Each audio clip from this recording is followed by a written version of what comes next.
পচা খেজুর, নষ্ট খেজুর, এগুলো বস্তা আসে মেয়াদ দিয়ে, কিন্তু এগুলো কোনো মেয়াদ নেই, এগুলো নষ্ট, একদম মল মূত্র সব আছে, এগুলো দেখাচ্ছি আমি বারবার দেখাচ্ছি। নষ্ট হবে কেন? আপনি তো নিয়ে আসবেন কেন ভাই? আপনি মানুষ না, আপনি দেখেন না এগুলো মানুষ খাবে, দেখেন না, বুঝেন না?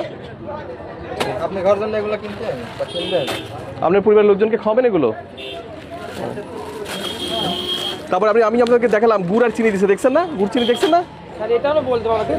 আরে চিনি আমি তো দেখালাম তো আপনাকে গুড়। হ্যাঁ, গুড় চিনি দিয়ে পচা খেজুরের সাথে এ করছে, দেখেন এই যে এগুলো যেগুলো মল লেগে আছে, এই মলগুলো খাওয়াইতে পারবেন? এগুলো ধুলে যাবে, এর সাথে ব্যাকটেরিয়া গ্রো করছে,